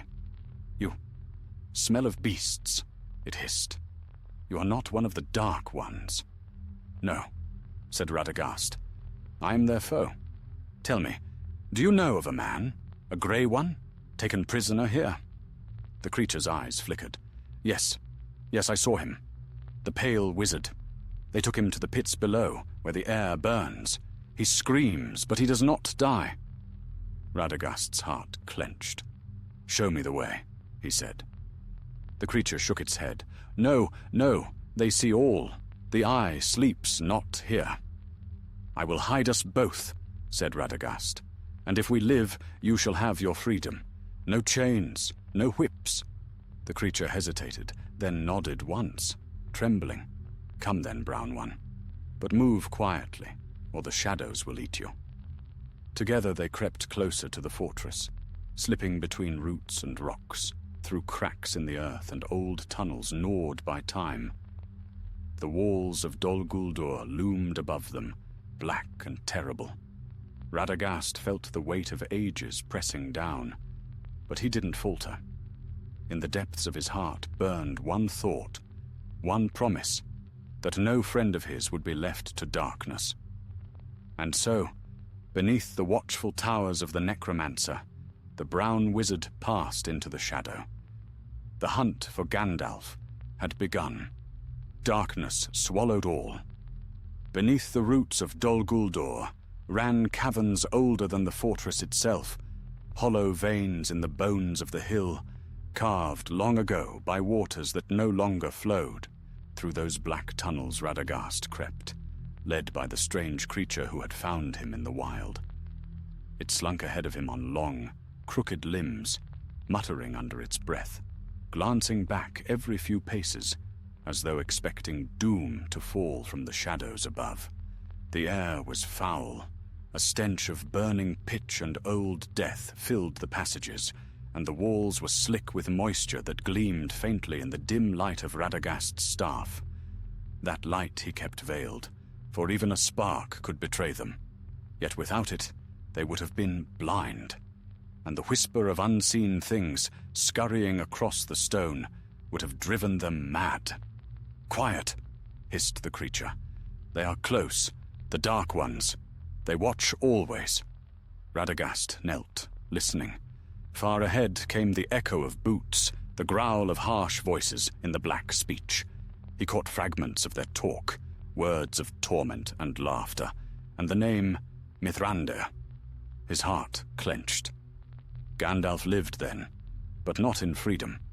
He touched the creature's shoulder lightly. "Is there another way?" The pale thing nodded. Through the smoke pit, then down. No eyes there, only heat and ashes. "Lead me," said Radagast. They turned aside into a narrow crack in the wall, climbing down rough stone steps, slick with soot. The air grew hotter as they descended, until every breath burned in the throat. From below came the dull roar of flame and the clang of iron. At last they emerged upon a ledge overlooking a vast chamber. It was a forge, black and deep, where orcs labored among furnaces that belched red light into the gloom. Chains hung from the ceiling like webs. The sound of hammers beat like a grim heartbeat. Radagast drew back into the shadows. Even from this height, he could feel the malice that filled the place. The heat made his head swim, and the smell of it, blood and metal and misery, was almost more than he could bear. "There," whispered the creature, pointing with a trembling claw. "The grey one lies below, by the fire." Radagast peered downward. Upon a slab of black stone, half in shadow, a man lay bound in chains. His grey cloak was torn, his hair matted with sweat and blood, yet even from afar there was no mistaking him. It was Gandalf the Grey. For a moment, Radagast's resolve wavered. The forge was ringed with guards, 100 or more, and beyond them stood a stair that led up to an iron door. Above the door, faint and flickering, glowed a single red eye set in a circle of runes. It watched the chamber ceaselessly. "There is no passing that way," he murmured. The creature bared its teeth in something like a grin. "No, there are older roads. Come, come. The stones remember paths the Dark Ones do not know." It scuttled away along the ledge, and Radagast followed. They crept through cracks in the wall, down a twisting stair that smelt of sulphur and ash.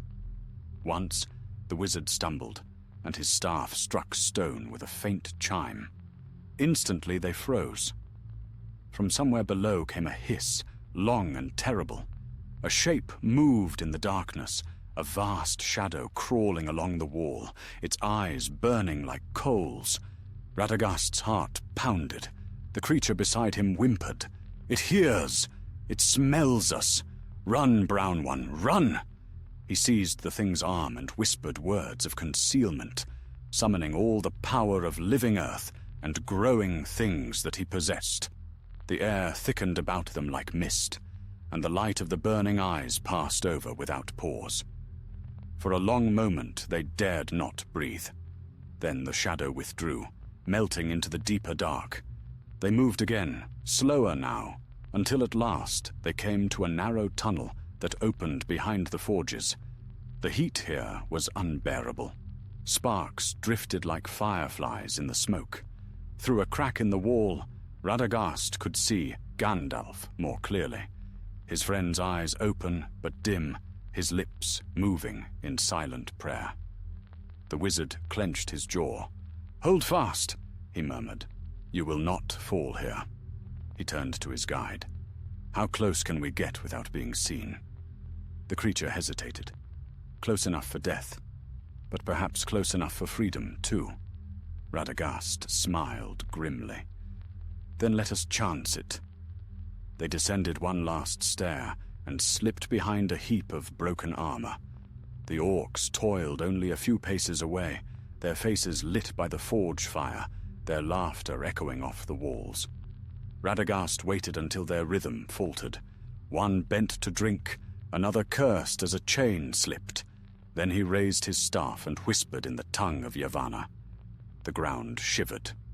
From the cracks in the stone sprouted thin green shoots that twisted upward, growing faster than sight. In heartbeats they had become thick vines, snaking across the floor, coiling about the legs of the orcs. The creatures cried out, hacking at the living cords, but even as they cut one, 3 more rose in its place. Radagast dashed forward. The heat scorched his face, but he scarcely felt it. Reaching the slab, he struck Gandalf's chains with his staff. The iron shuddered and burst apart. "Up, Grey Pilgrim," he said. "Your road is not ended yet." Gandalf stirred, his eyes flickering open. "Radagast," he croaked. "By all the stars, you fool of a Brown, what are you doing here?" "Rescuing you, evidently," Radagast said, hauling him to his feet. "Then we are both fools," muttered Gandalf, but a smile touched his lips, even through the pain. Together they turned toward the tunnel, but their flight had been seen. From the shadows poured a host of orcs, their blades catching the firelight. Above them, a horn sounded, deep and dreadful. "Go!"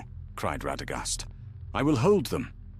But Gandalf, though weak, shook his head. "Not this time. Together, my friend." They raised their staffs as one. The forge erupted in a storm of flame and smoke. Light blazed from their hands, brown gold and silver white mingling, and the walls trembled as if the hill itself would split. The orcs fled screaming, blinded by the light. Chains snapped, fires guttered out, and a wind like the first breath of spring swept through the vaults. The very stones seemed to sigh in relief. When at last the brightness faded, the wizard stood alone amid ruin. Gandalf leaned heavily on Radagast's shoulder. "Well," he said faintly, "that was ill-advised, though effective." Radagast laughed shakily. "You may thank me later, if we live to see later." "Indeed," said Gandalf. "Come, before the shadow regathers itself." They vanished into the tunnels, even as the echoes of pursuit began anew. Behind them, deep within the fortress, a voice rose like thunder, the necromancer's wrath unleashed. "So the fools of the West dare my halls again," it hissed. "Let them flee. They will not flee far." But the wizards did not look back. Side by side, grey and brown, they hurried into the black veins of the hill, guided by the faint song of roots far above, the last defiant music of the living earth. For a moment, at least, the light had pierced Dol Guldur's heart. They fled beneath the mountain like hunted deer. The tunnels of Dol Guldur twisted endlessly, filled with smoke and echoing with distant cries. Every shadow seemed alive, every whisper a breath of pursuit. Gandalf leaned heavily on his staff, his face pale, but his eyes fierce with that old, unquenchable fire. Beside him, Radagast moved quickly, despite the weariness that bent his back. His brown cloak was torn, streaked with soot and ash, but the light of his staff burned on, a warm, golden glow that defied the darkness pressing close around them. "Left here," gasped Gandalf. "There's a vent. The air is cleaner. I remember the way." Radagast followed, trusting his friend's instinct. "Cleaner air, perhaps," he said grimly. "But I doubt we'll find much comfort waiting beyond it. The corridor they entered was narrow and steep, the walls slick with moisture. They climbed in silence until the sound of pursuit grew faint, replaced by the slow, steady drip of water. At last, they emerged into a wide cavern where the roof rose high, lost in shadow. Roots hung like ropes from the ceiling, glistening in the dim light. The air was thick and still, heavy with the scent of decay. Gandalf sank to one knee, breathing hard. "Aye, Radagast," he said. "I owe you more than thanks. I thought my road ended in that pit." Radagast laid a hand on his shoulder. "Nonsense. I would not let Mirkwood claim you. You have far too many questions left to ask and far too many answers to vex me with." Gandalf laughed softly, though the sound soon faded. "Then let us vex one another a little longer. Tell me, how did you find me?" "By folly," said Radagast. A misheard warning from the eagles set half the forest aflame with fear. "I meant to mend that error, and instead I uncovered a greater one. Dol Guldur stirs again. Gandalf, the shadow here grows stronger with every season." "I know," said Gandalf quietly. "I came seeking proof, and I found it, though I would have preferred a gentler revelation." Radagast looked about the cavern uneasily. "We cannot linger. The necromancer's servants will scent our trail soon enough." Before Gandalf could answer, a tremor passed through the ground. Stones fell from the ceiling, splashing into unseen water. A deep, rumbling roar echoed from the depths. "What was that?" asked Radagast, tightening his grip on his staff. "Something waking," Gandalf said grimly. "The necromancer's anger, perhaps. Or worse, something older he keeps chained below. We must move." They hurried onward, following the faint pull of fresher air. The passage wound upward, growing narrower, until at last they came to a place where daylight seeped faintly through a crack in the stone. With a word, Gandalf widened the fissure, and a rush of cold wind swept in, carrying with it the scent of rain and pine. Radagast laughed aloud in relief. Ah, blessed air! I had begun to forget what the world above smelled like. Together they climbed out into the open. They stood upon a rocky slope, halfway down the southern face of Amon Lonk. Behind them, the black towers of Dol Guldur rose like a wound upon the land. Before them stretched the endless green gloom of Mirkwood. Clouds rolled above, heavy with storm, and the wind hissed through the trees like a warning. "Come," said Gandalf, "we must put as many miles between us and that place as we can before nightfall." They descended swiftly, moving from rock to root, through thorns and bramble, until the fortress was hidden from sight. Only when they reached the deep forest did they pause to rest. The rain began soon after, pattering softly on the leaves. Radagast crouched beneath a leaning oak, drawing his cloak close. "I do not think the forest will soon forgive what's been done to it," he said. "There are scars here older than we guessed." Gandalf nodded. "Aye, and the one who rules that tower now is no mere sorcerer. I have felt his power. It is ancient, too ancient. Radagast, I fear this is no servant of the enemy left behind from the old wars. I fear this is the enemy himself." Radagast looked up sharply. "You mean—" "Yes," said Gandalf, his voice low. "Sauron, the Dark Lord, returned." For a long while, neither spoke. The rain fell harder, whispering through the leaves. At last, Radagast said, "If that is true, then the world will not remain quiet for long. The wise must gather. Even Saruman cannot ignore such tidings." "I shall see to that," said Gandalf. "You, my friend, must watch the borders of the forest. Keep your beasts close, your eyes sharper still. If the shadow moves again, we must know at once." Radagast frowned. "Always you send me to watch and wait, while you chase danger headlong." Gandalf smiled faintly. "Each of us serves in the way best suited to him. The trees listen to you, Radagast, as they never would to me. When the forest speaks, I will need your voice to hear it." The brown wizard sighed, but nodded.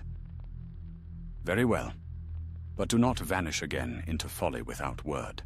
The world grows darker, and even the smallest light must be tended." "Spoken like a true keeper of the wild," said Gandalf, rising.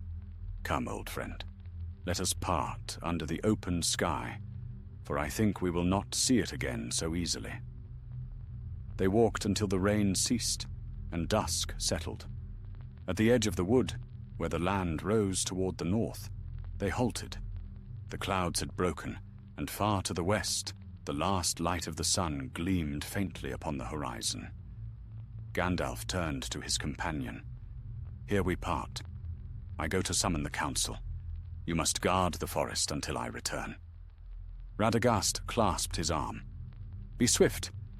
Mirkwood will hold, but only for a time." "Swift as shadow," promised Gandalf, and with that, he was gone, striding westward into the fading light. Radagast watched him go until the trees swallowed him, then turned back toward the forest. His heart was heavy, yet within it burned a quiet strength.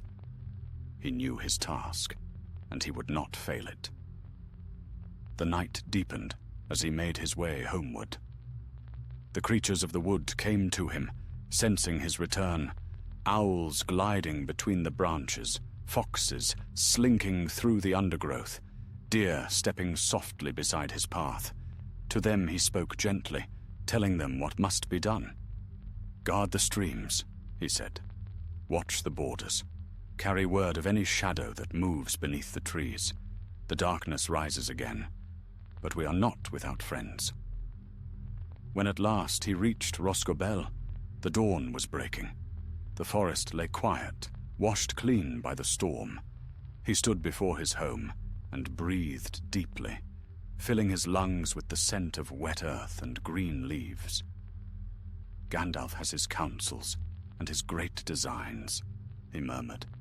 "But my work is here, where the roots go deep and the smallest voice may yet be heard." He smiled, weary but content, and entered his dwelling. The fire burned low, the birds stirred in their nests, and peace, brief and fragile, returned to Mirkwood.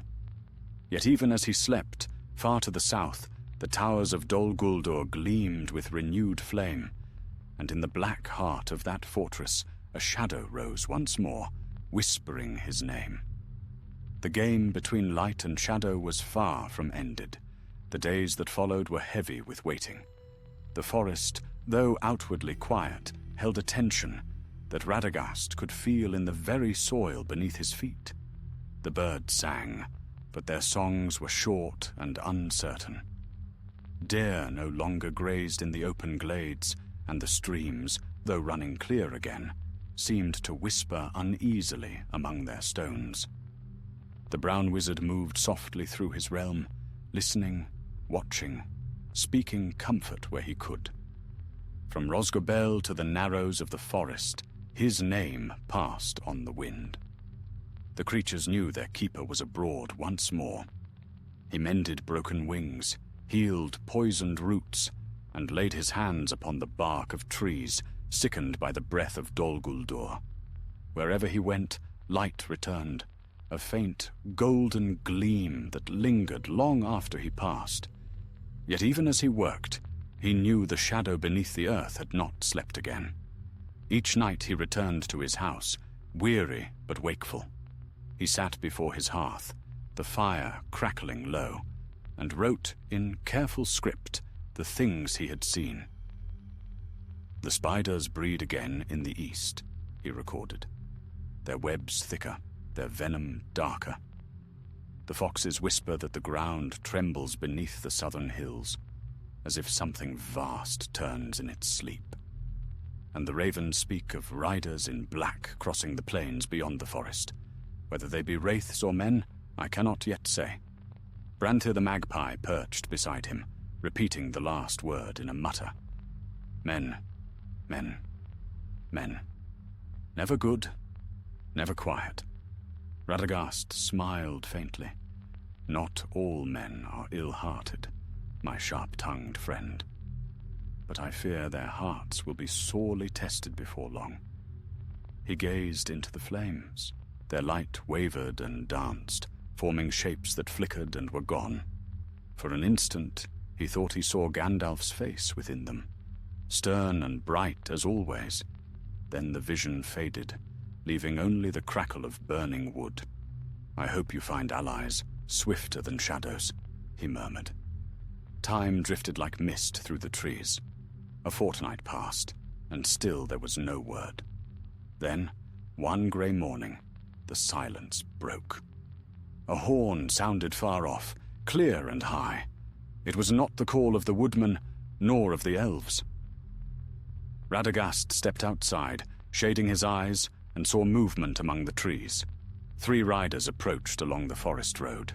Tall figures cloaked in grey and white, their horses weary from long travel. At their head rode Gandalf the Grey, hale once more, his eyes bright beneath his wide-brimmed hat. By Yavanna's grace, Radagast breathed. He returns. He hurried forward to meet them, and when they drew near, he saw who rode beside his friend, Galadriel of Lothlorien, her beauty like starlight even beneath the dim sky, and Elrond half-elven of Rivendell, his face grave and noble. "Radagast," said Gandalf, dismounting with a smile. "Your forest looks better than when I left it."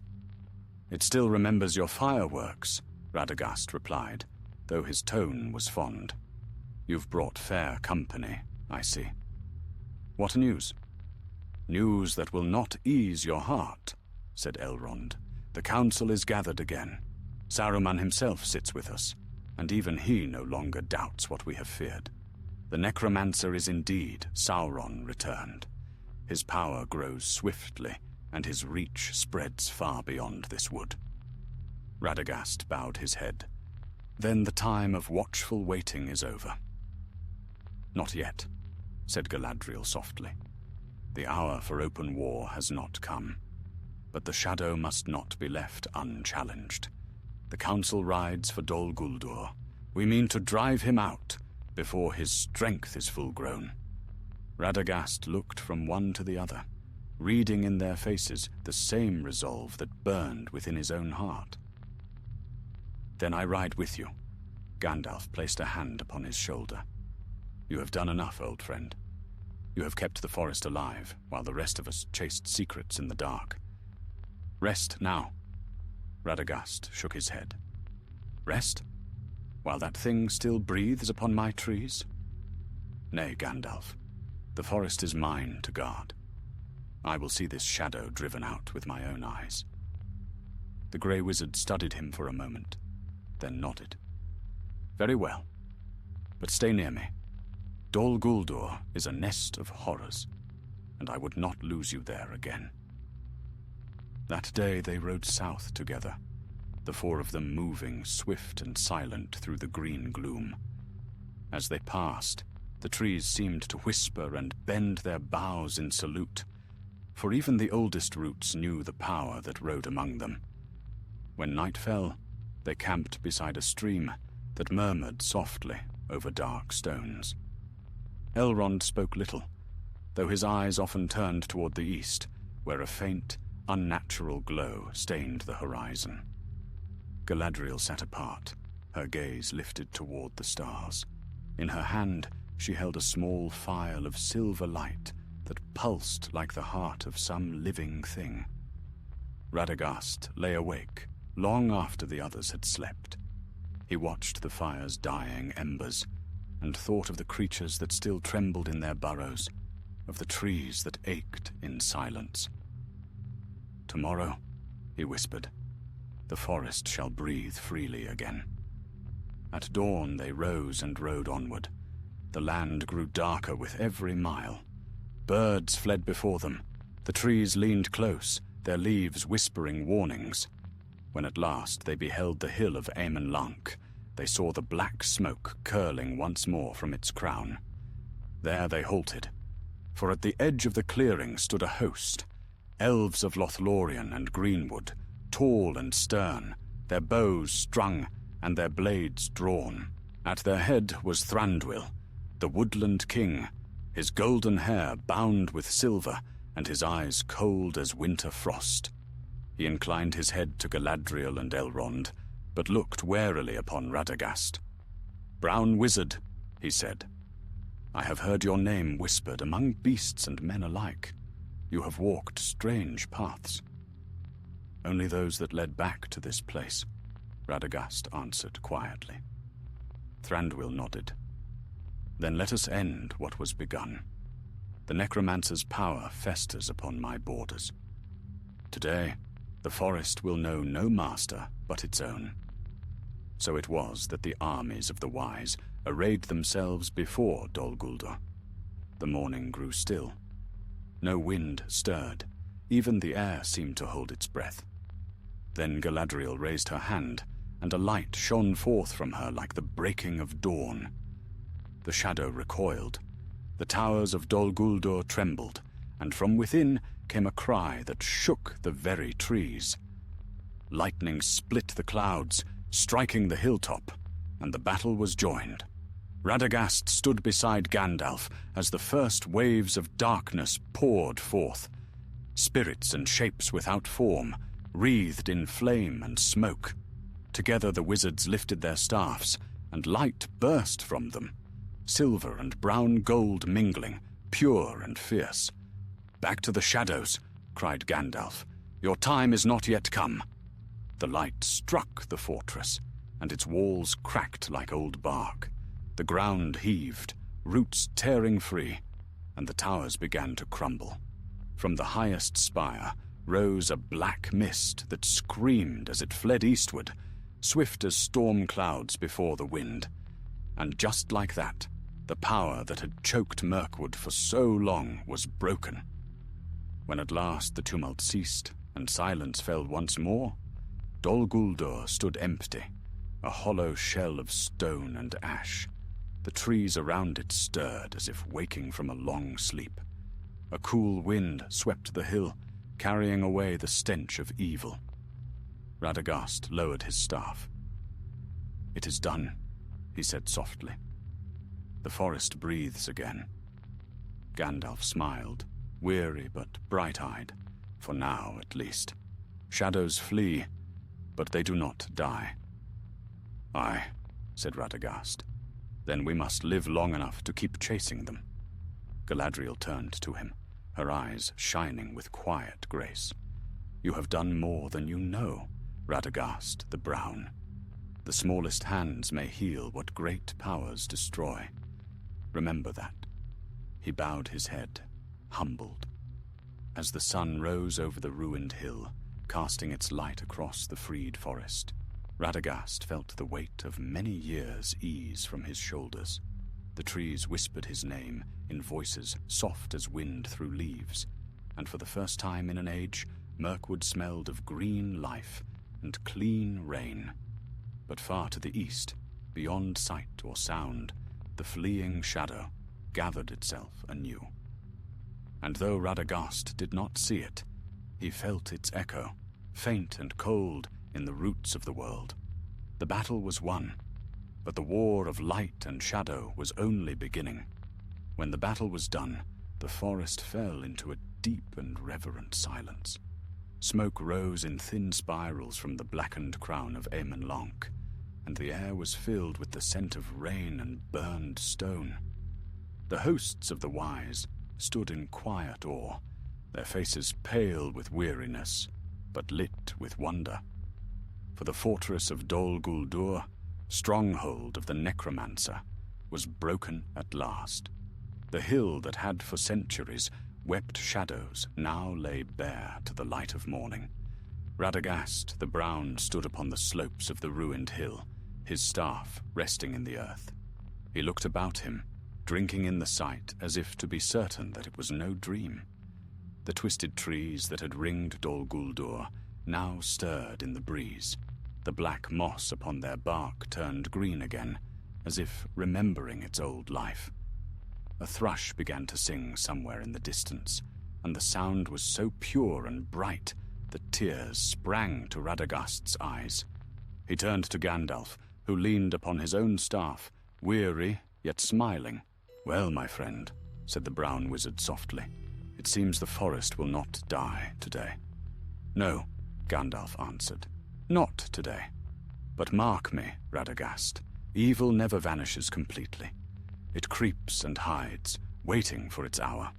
We have brought peace, not victory." Radagast nodded, though his gaze lingered upon the brightening forest. "Then let peace be enough, for a time. The earth needs rest, as do we." Behind them, Galadriel stood upon a high stone, her white raiment unsoiled, despite the ruin around her. Her face was grave, her eyes far-seeing. She raised her hand, and the morning light fell upon her like a crown. "The shadow is driven out," she said. "Its master has fled beyond our reach, but his power here is ended. Let the forest heal." Elrond bowed his head. "So it shall, my lady. Yet we all feel it. He is not destroyed. His servants will gather again elsewhere, perhaps even in the east. And there," said Gandalf, "we shall meet him in due time. But for now, our work here is finished." The armies of elves began to withdraw, their songs soft and mournful as they went. They carried away their wounded, and the light of their torches dwindled among the trees. Soon only the four of them remained: Gandalf, Galadriel, Elrond, and Radagast. The air around them was still and clean, save for the faint crackle of dying embers. Radagast turned his face toward the forest below. "Listen," he murmured. "Do you hear it?" They paused, and indeed, there came the faint murmur of living things awakening, the rustle of small creatures in the brush, the whisper of leaves, the flutter of wings. "The world breathes again," he said with quiet joy. "Mirkwood was ailing, but it will mend. It remembers light." Galadriel looked upon him with kind eyes. "You have done much for this land, Radagast the Brown. Do not think that your part was small. Without your care, the forest might have perished long before this day came." The wizard bowed his head. "I have only tended what I love," he said simply. "And even that I did imperfectly. There were times when I mistook shadows for warnings and warnings for shadows. I was a fool once, and my folly woke many fears." "Perhaps," said Gandalf, "but even a fool can be a vessel of wisdom. The path that began in misunderstanding has ended in healing. Without your folly, none of this would have come to pass."